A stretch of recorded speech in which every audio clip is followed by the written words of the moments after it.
Bom dia a todos. Quarta-feira, estamos aqui para mais uma edição da Terapia Matinal. Como sempre, muito feliz pelas perguntas, pelos comentários que eu recebo, pelas dúvidas que o pessoal manda. Muita coisa legal tem acontecido, muita coisa legal ainda vai acontecer nos próximos dias. E na semana passada eu tive um feedback muito positivo, quando eu falei um pouco sobre hipnoterapia, sobre técnicas de relaxamento, né? E bom dia Zé, bom dia Flávio, bom dia o pessoal que está entrando aí. E eu resolvi na hora fazer uma técnica ao vivo aqui na live para todo mundo e deu muito certo e o pessoal está falando, gostou bastante, está pedindo mais. Então talvez eu incorpore um pouco essa didática, essa forma de falar um pouquinho na live e deixar um tempinho no final para fazer uma técnica. Hoje não vai ser diferente. Hoje o assunto vai ser hipnoterapia, um assunto que eu já falei de uma forma mais prática, de uma forma meio teórica, meio superficial. Eu vou aprofundar um pouquinho hoje sobre o conceito de hipnoterapia, porque eu percebo que até pelas perguntas que eu recebo, pelos comentários que eu tenho recebido, ainda tem muita dúvida a esse respeito, né? Como vocês podem ver, a tosse continua me acompanhando nas lives, não tem jeito. Mas o que consiste a hipnoterapia? Se você pegar várias frentes, várias vertentes, você vai ter várias definições diferentes do que seria a hipnoterapia. A forma mais básica de explicar, a forma mais simples, é que hipnoterapia é uma forma de terapia que faz uso de uma ferramenta muito interessante, muito incrível, chamada hipnose. Por que eu puxo o saco da hipnose? Por que eu falo que é uma ferramenta muito incrível? Porque é uma ferramenta muito simples, você não precisa de uma formação avançada para conhecer a hipnose, até porque a hipnose é uma coisa orgânica, uma coisa, como eu já falei aqui em outras lives, ela faz parte do nosso organismo, faz parte do nosso sistema neurológico, do nosso cérebro, entrar nesse estado. Só que a gente não percebe isso, a gente faz isso aqui de uma forma automática, de uma forma mecânica, de uma forma quase inconsciente, por assim dizer. Erickson, considerado pai da hipnose moderna, ele fala que todos nós vivemos em constante estado de hipnose, em constante estado de transe hipnótico, e não nos damos conta. E eu vou dar alguns exemplos aqui para vocês, só fechando a ideia dele. Todos nós vivemos nesse estado e em alguns momentos da nossa vida a gente percebe isso. E é quando a gente percebe que está vivendo nessa forma automática, vivendo nesse estado de automatismo, nesse estado de transe, nesses momentos a gente está realmente vivendo conscientemente, vivendo a nossa vida com total percepção daquilo que a gente está vivendo, daquilo que a gente está sentindo. Porque uma coisa é você passar um dia e perceber as coisas que você fez, entender as coisas que você fez, gostar do dia que você teve. E meu cabelo está meio rebelde hoje. Entendeu? A outra é você perceber o que está fazendo. É você perceber que você estava vivendo de uma forma inconsciente, que você se dá conta, tem aqueles estalos, os gatilhos. Nossa, eu fazia isso na minha vida desse jeito e nunca percebi. Você vai tendo insights.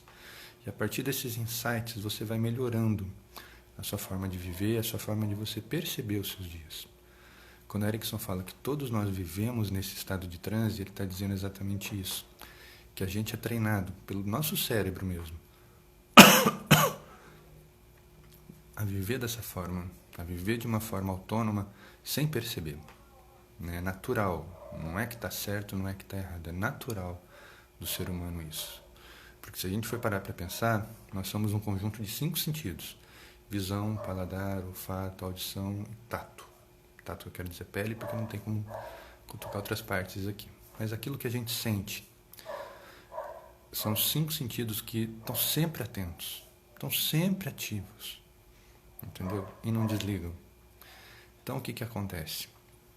Se a gente for ficar o tempo inteiro consciente de tudo que a gente vê, tudo que a gente ouve, todos os cheiros que a gente sente, todos os gostos que a gente experimentou naquele dia, for ficar pensando, for ficar matutando em cima daquilo, lembrando, é muita informação. O nosso cérebro tem uma capacidade de percepção pelos sentidos de 100%. Tudo a gente está captando. Mas o quanto disso a gente vai de fato assimilar? Quanto disso a gente vai de fato se lembrar? Muito pouco. Com treino a gente pode melhorar, com treino a gente pode aumentar o que seria esse muito pouco, mas em média, eu diria que uns 10% de tudo que a gente experimenta, a gente guarda. Então, se você for pensar num dia qualquer seu, quantas pessoas você viu naquele dia? Quantos conhecidos você se lembra de ter encontrado? Com quantas pessoas você se lembra de ter conversado? Se foi uma reunião importante, pode ser que você se lembre um pouco melhor.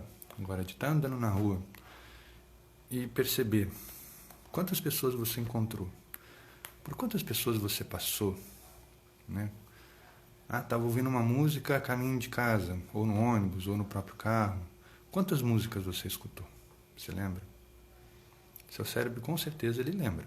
Se você fizer um esforço, se você fizer um trabalhinho de memória aí, você acaba recordando algo próximo. Não vou dizer que você vai lembrar 100% dessa informação, mas ela está aí dentro, entendeu? Então, assim, a gente vive nesse estado de automatismo porque o nosso cérebro precisa disso. Ele precisa desse cuidado, ele precisa dessa, eu diria, ele precisa dessa desatenção para que ele possa se concentrar nas coisas que realmente importam. Um outro exemplo que eu utilizo muito é de dirigir. Pensa, acho que se não todos, a maior parte aqui sabe dirigir. Tenta lembrar como foi quando você aprendeu. Você entrou no carro, primeiro você tinha preocupação com o espelho de cá, o espelho de lá, o espelho do meio, os 3 pedais, passa a marcha, segura a direção, olha para frente, olha nesse espelho, olha naquele espelho, vai dar uma ré, inclina para trás. É muita informação. Então, no começo, exatamente, Adelso, economizar energia. No começo você está atento a tudo isso. Depois isso vai ficando tão automático que o seu cérebro não quer mais que ficar perdendo tempo com isso.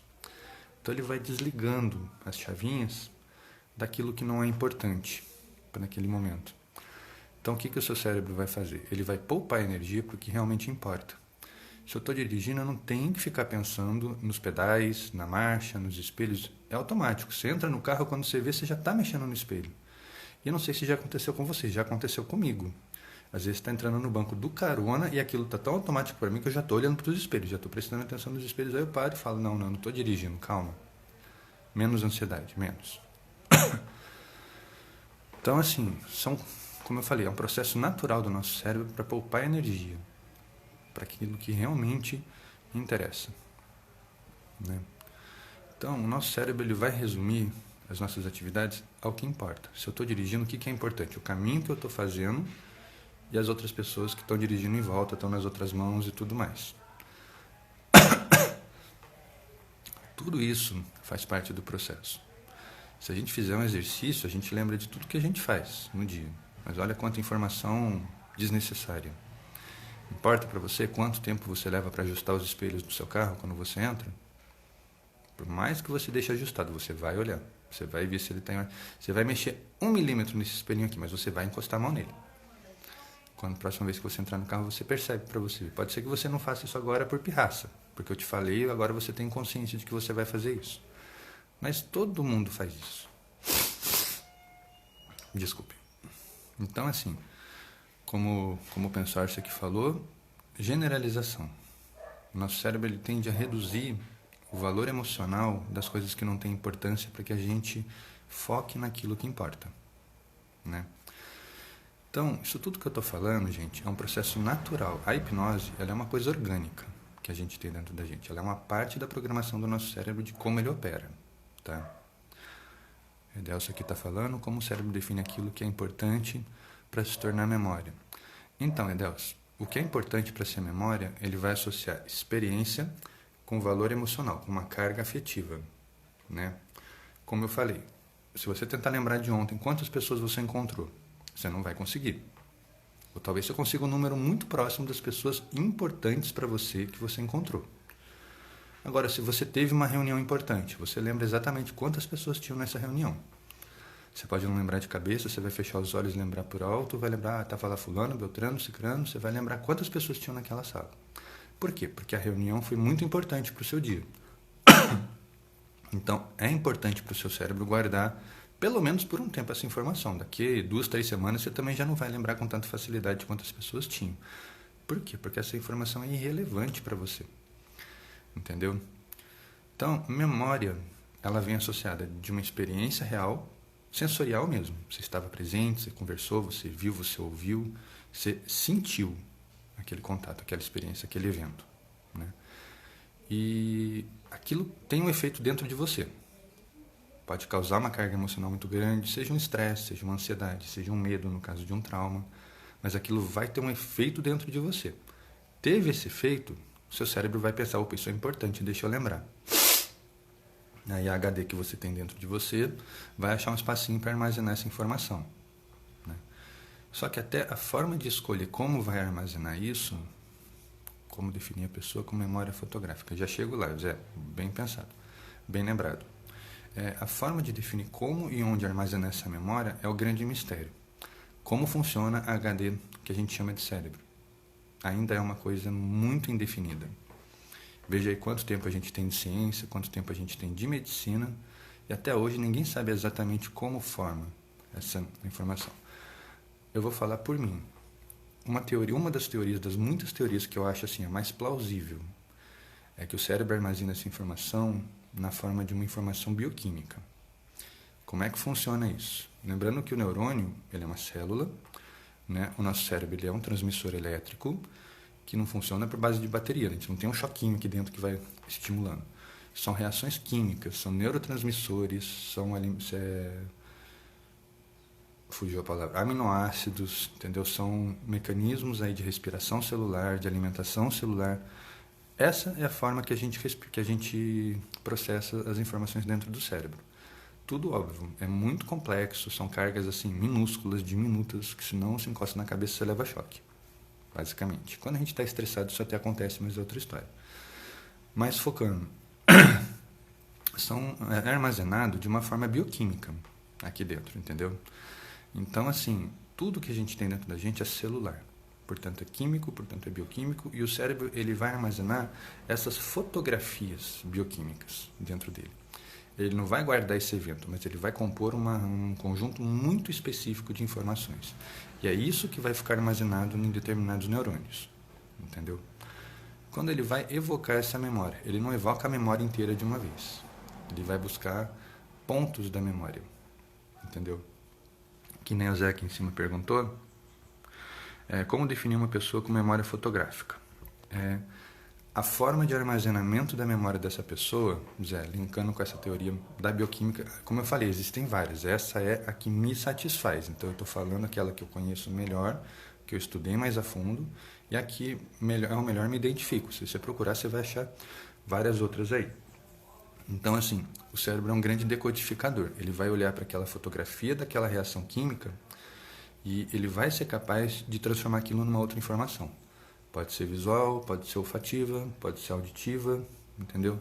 Quem aqui trabalha com hipnose há mais tempo, já fez uma regressão mais elaborada, já deve ter tido a experiência de tentar fazer um paciente se lembrar de uma informação, de repente voltar no ponto de um trauma. E ele esbarrar num bloqueio de não consigo, e de repente o terapeuta tem aquela sacada, mas você está ouvindo alguma coisa? Ele fala, tô ouvindo passos. Então assim, o terapeuta pegou o quê? Opa, então essa pessoa tem uma facilidade maior de evocar um som, deixa eu ir por aqui. O que mais você está ouvindo? A pessoa começa a descrever tudo o que aconteceu com ela sem usar uma imagem, ela usa sons. São os passos, são os sons da porta abrindo, é alguém se aproximando, é a respiração. Então você percebe que assim, existe uma linguagem codificada ali naquela reação. Então cada um tem uma maneira de processar. Como você define o tipo de memória de cada um? Eu vou evocar agora um pouquinho de programação neurolinguística. Tem uma terminologia cuja sigla é VAC, ou VAC, que é você definir se uma pessoa é verbal, auditiva ou sinestésica. O que quer dizer isso? A forma não é que ela seja um, não seja os outros. Tem uma que é a mais fácil para a pessoa evocar uma memória, uma lembrança. Ela olha para dentro, ela vai buscar o quê? Ela não consegue buscar a experiência, ela vai buscar a carga emocional. Ela vai jogar para o cérebro dela, eu estou buscando uma coisa que me causou medo. O cérebro vai buscar lá, naquele arquivo que ele tem, e vai trazer as coisas que foram causando medo para ela. Aí, essa é a primeira parte. Qual é a segunda parte? Como é que eu vou decodificar aquilo para saber o que me causou medo ali? Para saber se é aquela informação que eu estou buscando. Então, tem gente que naquela decodificação vai transformar aquilo numa imagem, numa fotografia, numa sequência, num vídeo, não importa, mas vai ser uma coisa visual para a pessoa. E você percebe como isso? Na fala da pessoa. Entendeu? Se você pede para uma pessoa, quando você lembra de algo, isso aqui é um exemplo, tá? Quando você lembra de algo, como você se recorda das coisas? Uma pergunta bem vaga, se você for ver. Só que a pessoa vai te responder, eu me lembro muito bem das imagens, do rosto das pessoas, entendeu? Da claridade, da luz, do lugar onde eu estava, tudo isso é o quê? Tudo isso é visual. Então você está identificando uma pessoa que naquela sigla VAC, naquela leitura, vai funcionar melhor pelo estímulo visual. A partir daí, você, terapeuta, vai usar induções que sejam visuais. Vai tentar evocar cores, vai tentar evocar rostos, vai tentar evocar imagens de lugares do passado daquela pessoa para que ela tenha mais facilidade de decodificar aquelas informações. Para outros, aquela decodificação vai acontecer de forma auditiva. Como foi esse exemplo que eu dei. A pessoa não se lembra de imagens, não lembro de nada, não lembro de nada. Mas eu estou escutando passos. Pronto, ela te deu a dica. Você perguntar para uma pessoa, quando você lembra de um dia bom, como é que foi? Eu me lembro estava gostoso aquele dia, eu estava escutando uma música muito legal, a gente estava conversando muito, tinha passarinho cantando, estava um dia super gostoso, super agradável. Você percebe que a pessoa trouxe mais as informações de som, então já está te dando uma pista aí de como chegar nela, né? E o terceiro caso é a pessoa sinestésica. O que é a pessoa sinestésica? É a que sente com muita facilidade. Então, verbal, auditivo. Todos os outros sentidos, os outros 3, ou mais, não importa a teoria que você vai seguir aqui, vão se condensar nessa questão sinestésica. A pessoa lembra muito de sensações, né? Você perguntar para uma pessoa, como é que foi aquele jantar de negócios? Nossa, a comida estava uma delícia, o ensopado estava perfeito, o bife estava suculento, né? O cheiro da comida estava maravilhoso, as pessoas estavam muito bem, muito arrumadas, as pessoas estavam usando um perfume muito gostoso, o ambiente estava muito agradável, muito limpinho. Então, assim, a pessoa vai te dar informações, por exemplo, de cheiro, por exemplo, de sabores, ou então emocionais. Também vai entrar no sinestésico. Nossa, eu estava me sentindo bem naquele dia, eu estava super animado, aquela tristeza que eu costumo ter não estava comigo, eu estava super feliz de estar ali com pessoas que eu gosto muito. Então a pessoa vai te dar informações no sentido sensorial, no sentido de sensações e sentimentos, de como ela se sente. E isso tudo você consegue perguntando para a pessoa, né? Como é que é a memória dela, do que ela se lembra, como é que ela faz para puxar pela memória essas informações. Tudo isso, gente, não é truque de mágica. Tudo isso é o quê? Observação. É você fazer pequenas perguntas para a pessoa e a pessoa vai te dando informações de como é que ela processa, de como é que ela lembra das coisas. Entendeu? Não tem segredo, é atenção. E um bom terapeuta, um bom hipnólogo, ele tem que ter principalmente atenção ao que a pessoa está dizendo para ele. Não adianta ele fazer uma pergunta e não escutar a resposta. Entendeu? Então, assim, muita gente pensa que hipnose é truque. Por quê? Porque ela não sabe o que observar. Uma pessoa faz uma pergunta, a outra dá uma resposta. Tem uma comunicação ali e o hipnólogo está pegando informações de como se aproximar daquela pessoa. O terapeuta está pegando informações de empatia mesmo, de como abordar um assunto delicado. Por exemplo, a pessoa quer tratar um trauma. O terapeuta não vai virar para a pessoa logo de cara, então me conta daquele dia. Me fala daquele dia que você foi abusada. Pronto, ele perde o paciente. Entendeu? A pessoa vai trabalhar um medo. Qual foi o dia mais terrível para você, mais assustador? Vamos tentar lembrar desse dia. A pessoa vai estar no auge dos bloqueios dela. Não vai ser fácil para ela chegar naquele dia. Então tem que ter o quê? Tem que ter um cuidado. Tem que ter uma atenção por parte do hipnólogo, sobretudo do hipnoterapeuta. Entendeu? Acho que eu já respondi a do Edelso aqui. Isso poderia ser um potencial gatilho dependendo da carga negativa. Exatamente, como eu falei, a memória ela vai ser a experiência somada do valor emocional que você dá. Se é algo positivo, vai ficar armazenado com uma memória boa. Seu cérebro não vai lutar para evocar aquela memória. Então a gente tem muita facilidade em lembrar de coisas boas. Se é algo negativo, o cérebro vai guardar aquela informação porque ele vai julgar que é importante e vai deixar esquecida lá dentro, em algum lugar. Mais difícil de acessar por quê? Porque é algo que ele não vai acessar com tanta facilidade. É que nem um computador. Você lê um texto, você gosta muito daquele texto, nossa, eu vou salvar esse texto no meu computador para ler depois. Aí passa um tempo, você lembra que em algum dia você salvou aquele texto. Você pode nem lembrar onde você salvou, aí você vai lá, manda procurar, você não lembra o nome do arquivo que você colocou. O cérebro é a mesma coisa. Ele sabe que você deu importância para aquilo, então ele vai gravar. Agora, onde ele gravou, essa é a busca. Esse é o segredo. Você entendeu? Então, assim, na hipnoterapia, você vai somar 2 fatores aí. A atenção com a pessoa, na forma de empatia, na forma de rapport, juntamente com a técnica propriamente dita. Entendeu? Tudo que você faz tem que ter um propósito. Você vai perder um tempinho, faz um acolhimento, faz umas perguntinhas para receber a pessoa. Oi, como é que você está? Como é que está sendo o seu dia? Né? Como é que você está vivendo a quarentena? Você está tranquilo? Você está trabalhando? Você está fazendo home office? Como é que está para você? Você joga para quê? Para dar uma aquecida na pessoa. A partir daí, tudo que você faz tem que ter um propósito. Senão a pessoa vai se sentir enrolada. Vai pensar, nossa, o que eu estou fazendo aqui? Para que está servindo isso para mim? A Mara perguntou aqui, dá para mudar ou acrescentar nosso tipo de memória? Tipo, se a pessoa lembra mais por aquilo que foi escrito, memória visual, mas esquece lembrar do que ouviu, memória visual. Dá, Mara. É treino. Desses 3 fatores que eu falei, o verbal, o auditivo e o sinestésico, vamos dizer assim, é o principal para aquela pessoa. É a forma como ela tem mais facilidade de trazer uma memória. Mas você pode treinar alguém para lembrar de outras formas. Entendeu? Por exemplo, músicos. O que é mais fácil para eles lembrar? Do tom. Do tom, da afinação, da nota. Um músico repete uma música 500 vezes com a mesma perfeição, porque ele tem a memória auditiva muito bem treinada. Mas se é um músico clássico que usa partitura, ele também tem a memória visual bem treinada. Ele escuta uma música, ele já vai convertendo aquilo em nota em partitura. Então, assim, é um treino. Para uns, eu já conheci, inclusive, músicos que são ao contrário, tem mais facilidade com a partitura. Ele pensa na partitura e daí ele transforma no som. E só por isso agora está parando um caminhão na frente de casa. Talvez o barulho incomode um pouquinho. Fazer live tem desses imprevistos, né? Mas você entendeu? É uma questão de treino. Você vai treinar a pessoa, você não pode treinar a pessoa, não, você não quero que você lembre de imagens. Esquece a imagem, vamos para o som. Não.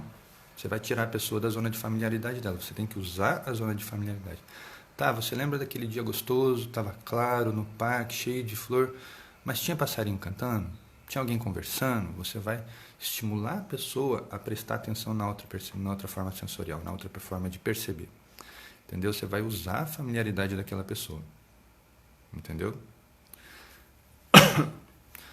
Então, assim, dentro do processo de terapia, de hipnoterapia, existem vários fatores que a gente tem que levar em conta. Uma das grandes discussões que muita gente pergunta, hipnoterapia serve para isso, hipnoterapia serve para aquilo. Gente, hipnoterapia, vamos deixar uma coisa clara, hipnose, hipnoterapia, não são, e eu já falei aqui em outras lives disso, formas de você tratar a doença da pessoa. Você não vai tratar doença. Doença do âmbito da saúde mental. Deixa isso para o psiquiatra, deixa isso para o psicólogo, que é da alçada deles. Se você é um psicólogo hipnoterapeuta, você pode tratar a doença e vai fazer uso da hipnoterapia como um recurso a mais para potencializar aquela melhora. Entendeu? Mas, se você é só um terapeuta, não psicólogo, não psiquiatra, que trabalha com a hipnose, que trabalha com a hipnoterapia, qual é o foco do seu trabalho? A sintomatologia da pessoa. Vamos dizer assim, você vai comendo pelas beiradas, aquela questão da doença. Como eu já falei aqui antes, às vezes você dá sorte de pegar uma pessoa que está num quadro já com algum trabalho, já vem de um outro processo terapêutico, então ela já está com aquilo mais ou menos trabalhado. Então, trabalhando essa sintomatologia, você vai ter um potencial muito grande de melhorar o quadro geral da pessoa. Não é que a hipnose está agindo na doença, deixa eu deixar isso aqui bem claro para vocês. O processo da pessoa já está mobilizado para trabalhar aquela doença. E o seu trabalho está sendo o potencializador. Não se desmereça. Tá? Não estou desmerecendo, pelo contrário, estou valorizando. Muitas vezes, tem psicólogos assim que não são tão eficientes, por quê? Eles ficam tentando chegar sempre logo no problema, no cerne do problema. O paciente chega no consultório, doutor, eu tenho depressão, então vamos tratar a sua depressão. E ele foca naquilo. Isso é um erro muito grande. Por quê? Porque ele está trabalhando com uma informação que a pessoa deu. Aí eu pergunto, será que a pessoa é deprimida ou ela está deprimida? Eu fiz uma avaliação uma vez que me pediram de uma senhorinha, uma pessoa idosa, que estava num quadro depressivo tremendo, não queria comer, não queria sair de casa, né? Fui fazer um trabalho de atendimento domiciliar, dada a condição debilitada dela, fui, conversei com ela. O que eu levantei? Uma coisa que até então ninguém tinha pensado em olhar, por mais boba que pareça. Ela estava num processo depressivo. Por quê? Ela tinha acabado de perder o marido e 2 filhos num acidente de carro. Você queria que ela tivesse como? Feliz, alegre, sorridente. Então, assim, você tem que olhar além do problema. A pessoa te falou, estou num processo depressivo. Então, vamos entender o que está acontecendo com você. Me fala um pouco da sua vida. A pessoa vai te trazer todas as informações que você precisa. Entendeu? Nem sempre a consciência ajuda de trazer tudo de uma vez e querer trabalhar de uma vez. Às vezes ela traz, vomita no sentido inconsciente de pronto, falei, não preciso mais lidar com isso. Você, terapeuta, sabe que ela vai ter que lidar com aquilo. Só que naquele momento para ela falar é o mais importante, então deixa ela falar. Tudo que é importante, eu vou citar Freud agora. Por que não é importante a gente se focar em tudo que o paciente fala? Porque o que é importante, ele vai voltar a trazer. O que é realmente relevante, ele vai dar uma volta danada no inconsciente dele, mas aquilo vai voltar a cair no seu colo. Então, menos ansiedade, não se preocupa, entendeu? Foca naquele momento, como é que ela está trabalhando naquele momento. Exatamente, Zé, angústia ou depressão, tempo presente, sempre. Eu, na minha metodologia, por mais que eu tenha uma base psicanalítica muito grande, eu gosto sempre de começar no hoje. Eu parto do hoje, como a pessoa está hoje, como é o momento dela hoje, e vou voltando. Geralmente os psicanalistas gostam de fazer como? Vão direto lá para trás e tentam reconstruir a pessoa até o momento atual. É uma questão de metodologia. Não tem quem esteja certo, não tem quem esteja errado. Os mais clássicos, os mais os mais teóricos, por assim dizer, vão seguir a cartilha. Não, vamos trabalhar a partir das memórias, a partir das lembranças, vamos entender as relações da pessoa com o passado dela. Os mais, não queria usar o termo mais modernos, como é que eu posso colocar isso daí? Aqueles que estudam várias vertentes têm várias formas de atuar. E elas não vão concorrer entre si, não vão competir força, elas vão se somar. Então, eu uso muito Gestalt. Gestalt é um momento puro. Gestalt praticamente é um mindfulness da psicoterapia. Não importa o passado, não importa o futuro. Como está você hoje, vamos trabalhar você a partir do seu hoje. Entendeu? Então, assim, para mim, é a linha que mais faz sentido. É a linha que melhor funciona comigo. Tá? Então, se é a linha que melhor funciona comigo, é a linha que eu vou carregar como carro-chefe no meu processo terapêutico. Entendeu? Não é que a única linha que eu trabalho, não é que eu só faço isso, mas é o principal. Como eu falei lá em cima na questão do verbal auditivo sinestésico. É como se eu tivesse várias frentes, várias linhas teóricas que eu já estudei, que eu gosto muito, entendeu? E eu escolhesse uma que para mim faz mais sentido. Só que no meu repertório eu uso um pouco de cada.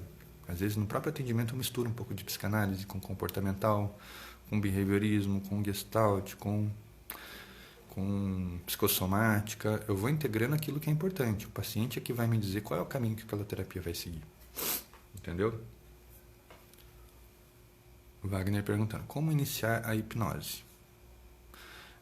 A sua pergunta é com relação à prática da hipnose, como começar o trabalho da hipnose no atendimento, ou como a pessoa pode começar a estudar a hipnose? Não entendi. Melhora para mim, por favor. Zé, eu espero ter respondido a sua pergunta. Entendeu? Eu foco muito no presente, mas cada terapeuta vai agir de um jeito diferente. Então, seguindo aquela linha da sintomatologia que a gente trabalhou, a hipnoterapia, ela tem uma série de questões para onde ela é mais indicada. Mais indicada, não é que ela só sirva para aquilo, não é que ela só possa fazer aquilo. Mas são aqueles pontos onde é um assunto polêmico de como usar a hipnoterapia, se deve ser usado. Então, tem alguns conselhos, Conselho Federal de Medicina, Conselho Federal de Psicologia, Conselho de Fisioterapia, Conselho de Odontologia, entendeu? Que utilizam a hipnose como ferramenta auxiliar nos tratamentos. Então, foi definida uma forma bem superficial do que é sintoma que a hipnoterapia pode trabalhar. Então, assim, eu estou falando em termos de regulamentação, mas como eu falei, o cérebro é uma surpresa. Não posso trabalhar a doença. Às vezes você vai num gatilho, num sintoma, que faz todo sentido para a pessoa e ela faz um trabalho que apaga a doença. Entendeu? Você não está curando a doença. Deixa eu deixar isso aqui bem claro. A pessoa está trabalhando aquela questão de uma forma tão ampla, tão intensa, ela está tão entregue para você, para aquele processo, que aquilo tem uma resposta que às vezes você não espera. Você está esperando trabalhar uma coisinha leve, a pessoa já muda o mundo dela. Então, no processo de psicoterapia, tem 3 grandes cadeias de melhora para você definir o que é um progresso terapêutico. A primeira é o sintoma. O segundo é o comportamento da pessoa. E o terceiro é a estrutura da personalidade, por ordem de complexidade. Sintoma, comportamento, estrutura de personalidade. Entendeu? Então, assim, a hipnoterapia, o foco dela está aqui no sintoma. E você pode usar a sintomatologia para lidar com o comportamento. A estrutura da personalidade não é da alçada da hipnoterapia. Você pode usar técnicas de hipnoterapia para potencializar uma terapia comportamental cognitiva, uma melhora terapêutica através da psicanálise. A pessoa faz uso de uma medicação psiquiátrica. Todo medicamento psiquiátrico tem algum efeito colateral, que é uma sintomatologia diversa. Você pode usar a hipnose para atenuar um pouco esses efeitos colaterais e melhorar a aceitação da pessoa da medicação e assim melhorar a forma de tratamento dela. Você está potencializando, redundante, né? Você está potencializando o potencial de melhora da pessoa, entendeu? Mas não é que a hipnose está fazendo o remédio funcionar, não é isso. Só para deixar bem claro, a hipnose está sendo paralela, são 2 coisas paralelas que não se encontram. Então a pessoa está trabalhando a questão bioquímica dela e a hipnose está ajudando a lidar com os efeitos colaterais. E isso é muito bom para a pessoa, porque o que faz uma pessoa desistir de um tratamento? O efeito colateral. Eu estou tomando um remédio para depressão, mas estou engordando. Então não quero mais tomar esse remédio para depressão porque eu vou engordar. Então se você faz um trabalho auxiliar com uma hipnoterapia bem aplicada, você tira da pessoa isso.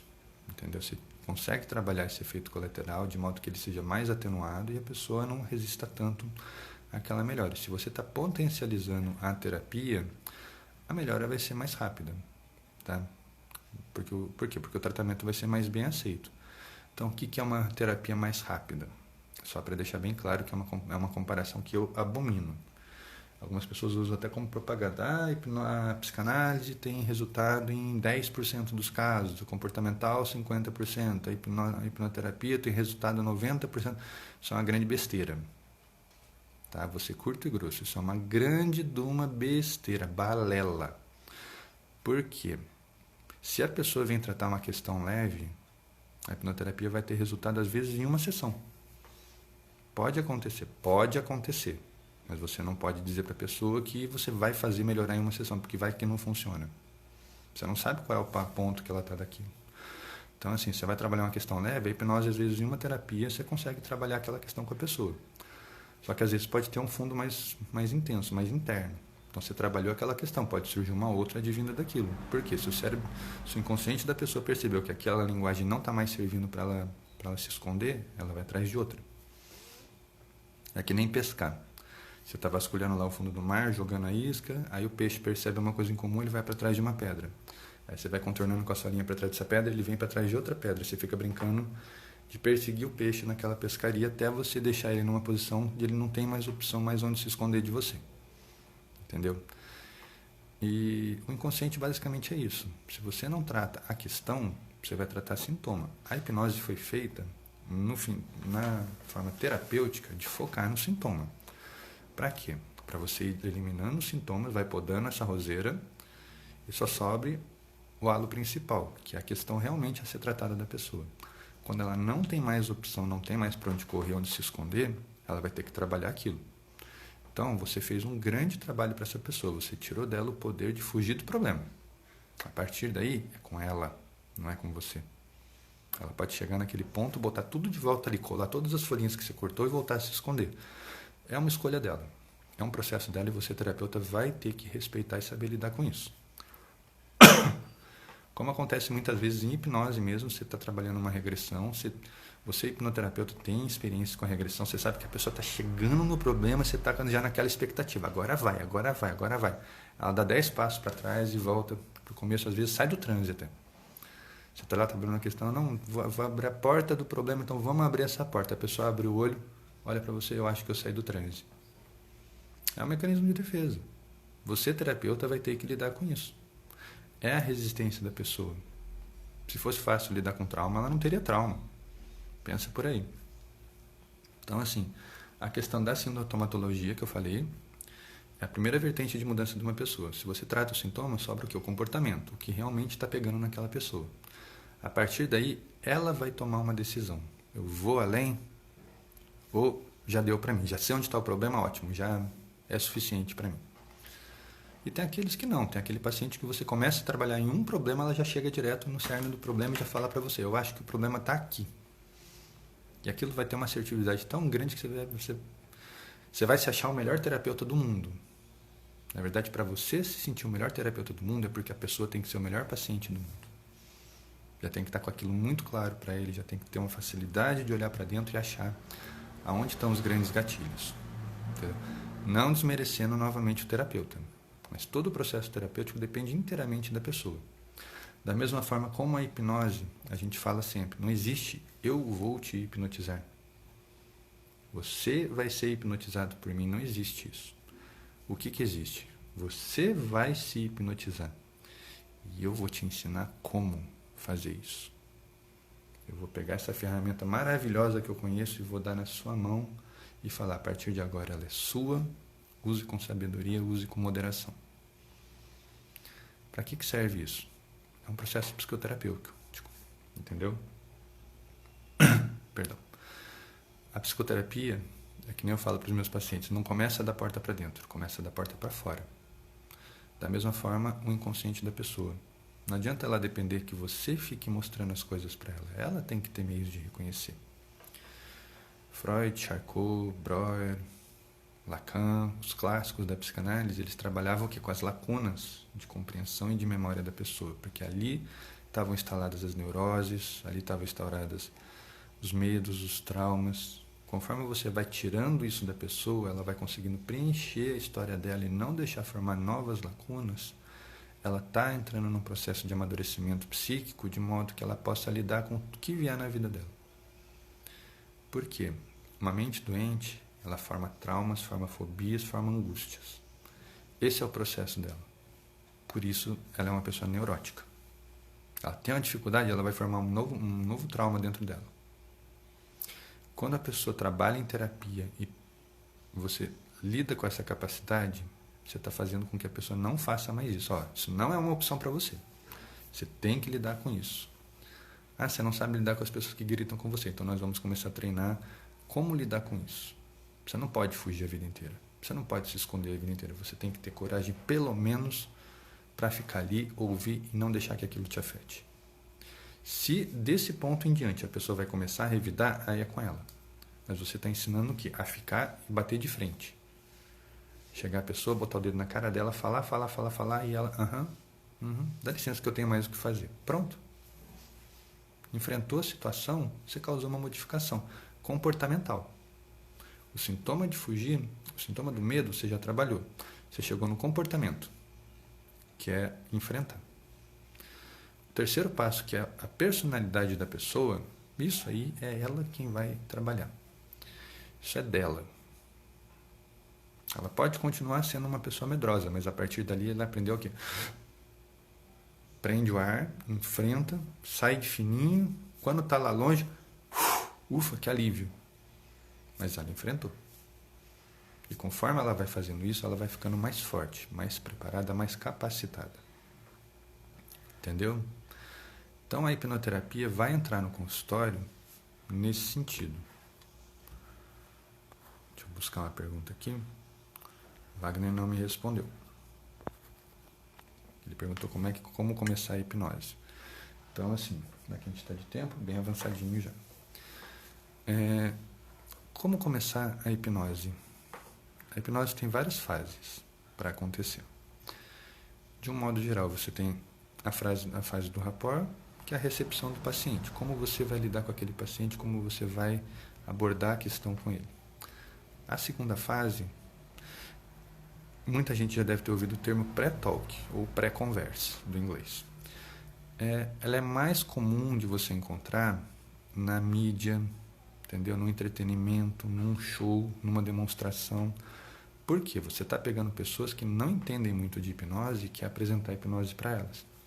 Então você tem que trabalhar a expectativa da pessoa, você tem que trabalhar o medo e as ansiedades da pessoa. Na clínica, isso é desnecessário, porque a pessoa que vem até você já tem uma ideia do que ela procurou. Lembra que a gente está na geração Google. Então ninguém chega hoje numa clínica sem ter entrado lá, procurado o que é, o que não é, visto uns 50 mil vídeos, vários nomes famosos e vai pensar, nossa, é isso que eu quero. Todo mundo hoje em dia faz isso. Eu aposto que vocês também fazem. Aposto de dedinho que vocês também fazem isso daí.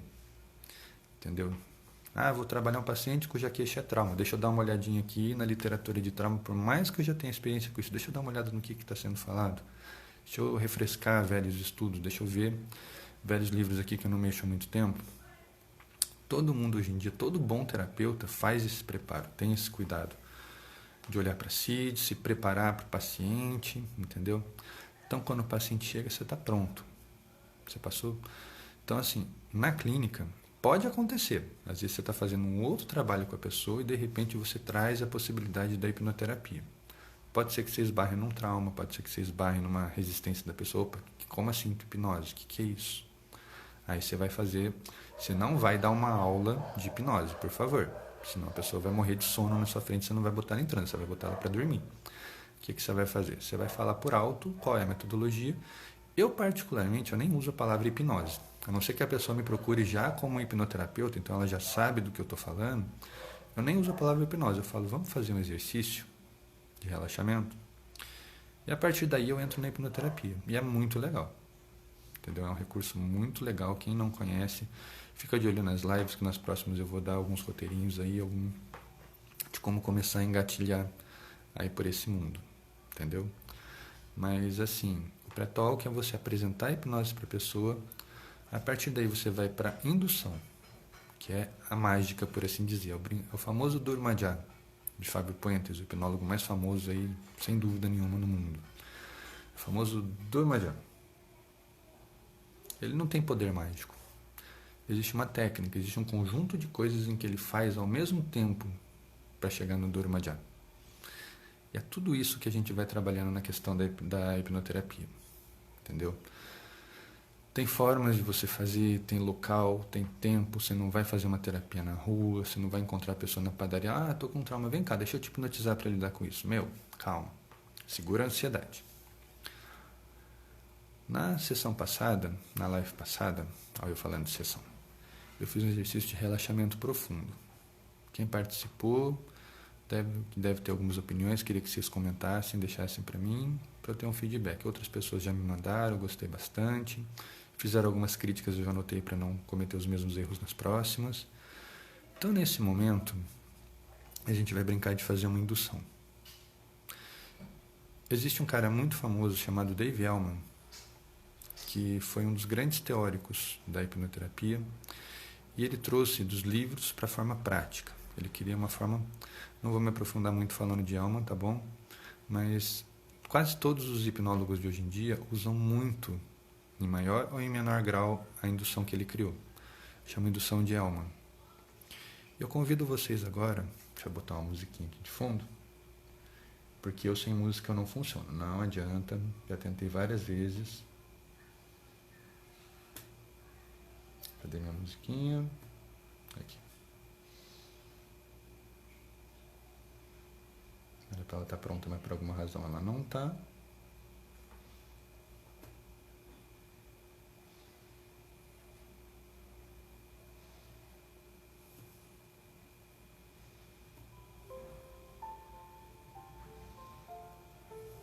Pronto. Não vou botar muito alto porque ela não é para servir de distração, é só para servir de pano de fundo. Espero que esteja dando para vocês escutarem. Eu gosto muito do piano porque eu acho ele bem relaxante. Entendeu? Então, assim, eu quero convidar vocês. Eu não vou fazer toda a rotina de Dave Elman porque ela é uma rotina bastante complexa. Mas eu vou apresentar a vocês um pouco da metodologia dele. Tá? Quero que vocês busquem uma posição confortável onde estiverem. sentados ou encostados, como for melhor para vocês. Se estiverem deitados com fone de ouvido, pode ser também, que a partir de agora a imagem não vai fazer diferença. O que vai importar para vocês é aquilo que vocês vão ouvir.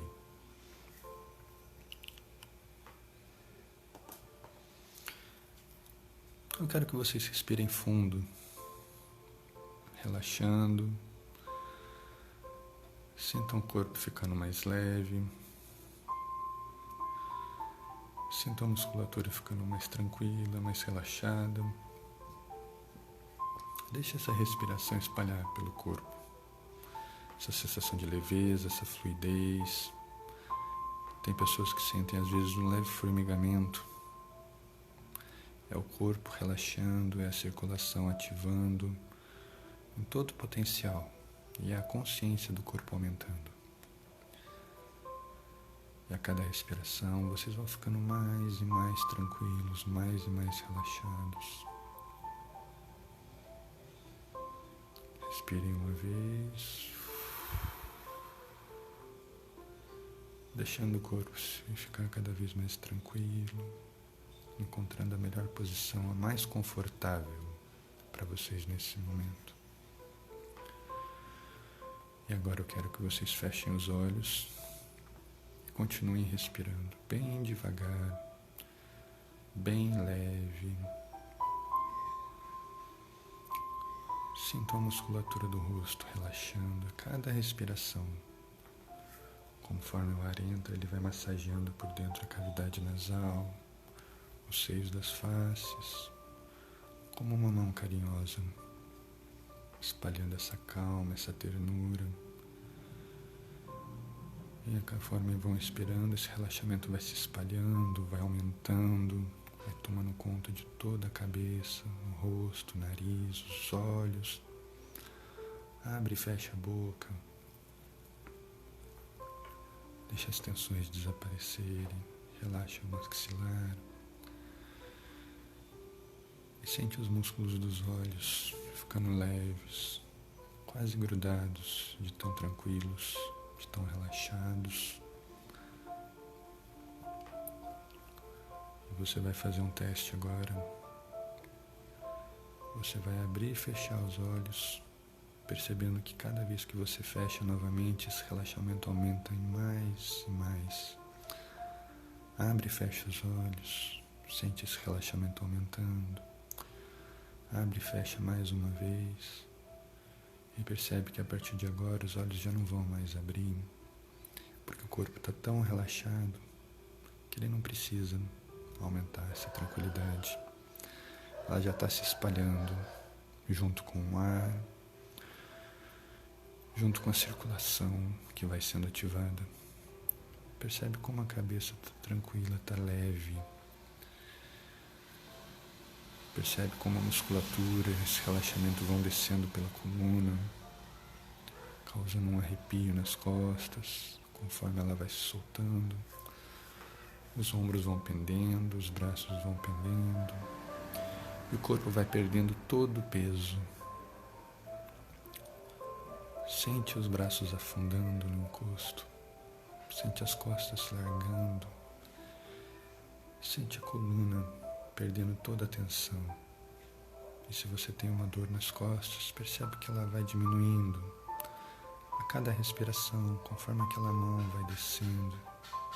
Aquele carinho que você pôs para dentro com a respiração vai acompanhando as suas costas, relaxando cada vez mais. Pode causar um certo arrepio de tranquilidade. Aproveita essa sensação, sente essa sensação crescendo dentro de você.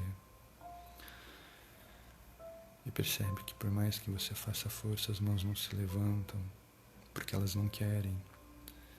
O corpo está tão relaxado que ele gosta dessa sensação, ele quer experimentar essa sensação. Então deixa ele experimentar. Sente o relaxamento crescendo, esse carinho descendo pelas pernas, massageando as panturrilhas até chegar na ponta dos pés. E a cada respiração mais e mais leve, o corpo vai afundando. No sofá, na cama, na cadeira, onde você estiver nesse momento, esse relaxamento vai aumentando A cada respiração, mais e mais profunda ela vai ficando, mais e mais leve. Percebe que a respiração não faz mais sons, que os sons no ambiente não existem mais. A única coisa que existe agora é a sensação de respirar. O peito enchendo, o coração batendo.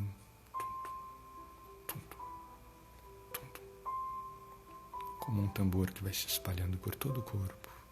Uma onda de tranquilidade, de afeto, de calma. Sente o corpo relaxando e o relaxamento entrando agora junto com seus sentidos, acompanhando os pensamentos, acompanhando os sentimentos para dentro de você, para esse lugar tão tranquilo, para esse lugar tão seu, onde vive as sensações, os sentimentos, todos os seus pensamentos. E percebe diante de você uma escada que vai começar a descer, se aprofundando cada vez mais, uma escada de 10 degraus.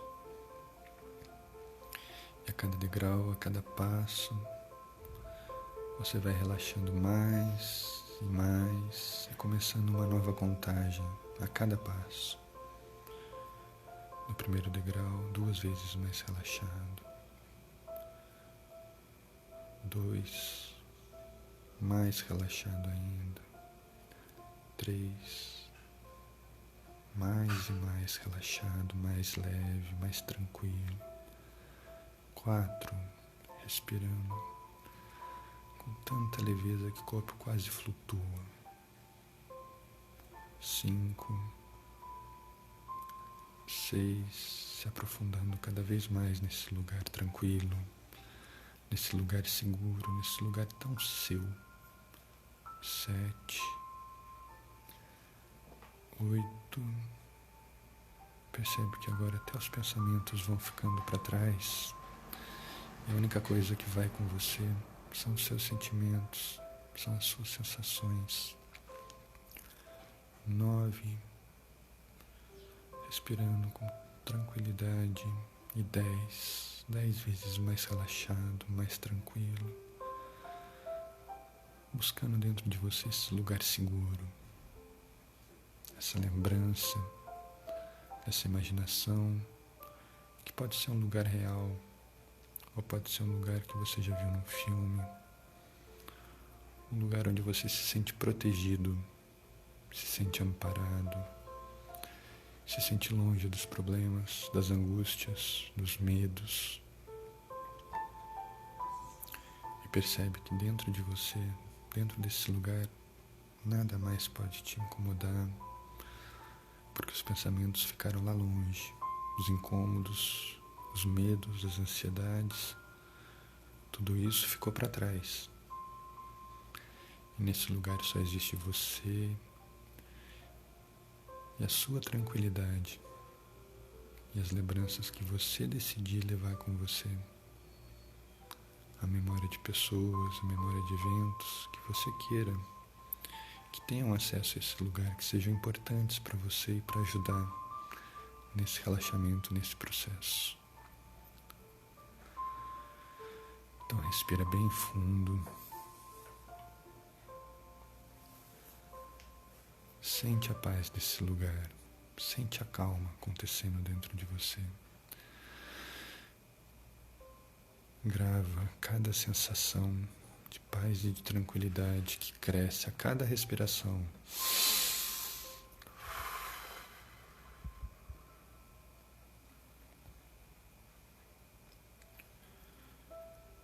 Percebe como é importante para você viver essa tranquilidade, essa calma. Explore esse lugar que é seu, que é só seu. Ninguém pode te dizer como ele é. Só você sabe.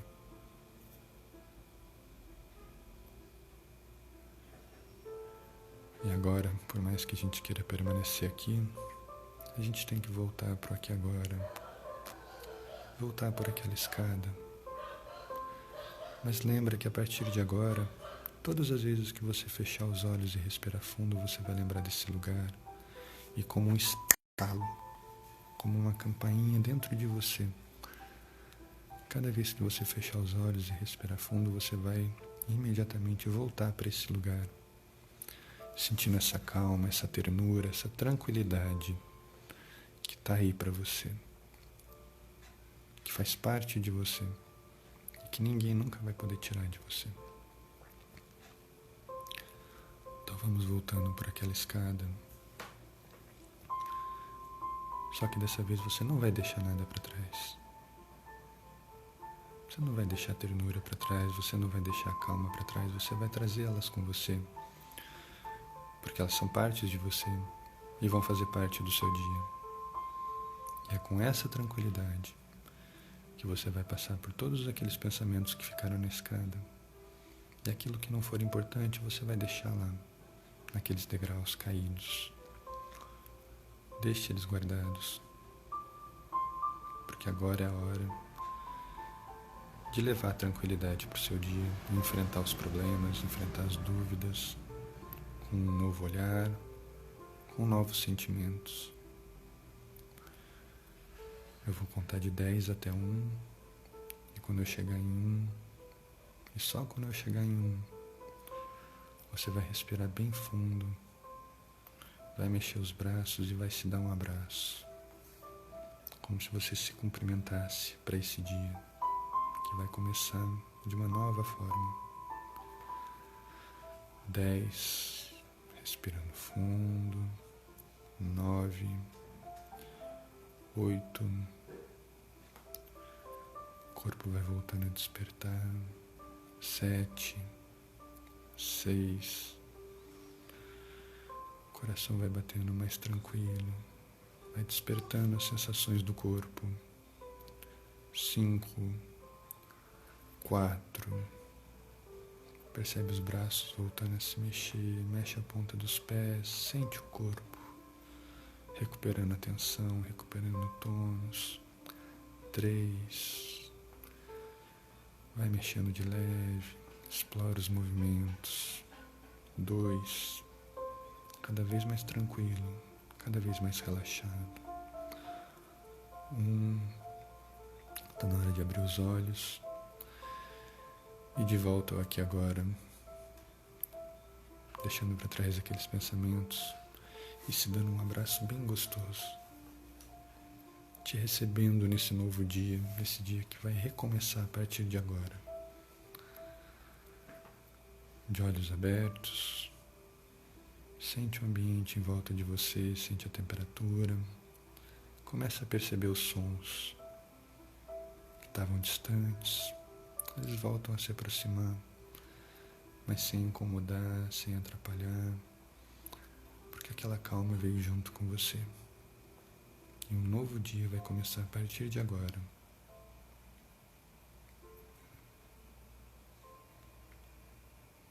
Espero que vocês tenham gostado dessa experiência. Espero que tenham aproveitado esse mergulho na calma, no relaxamento. E como eu falei lá no começo, essa é uma ferramenta que eu entrego para vocês usarem no seu dia a dia.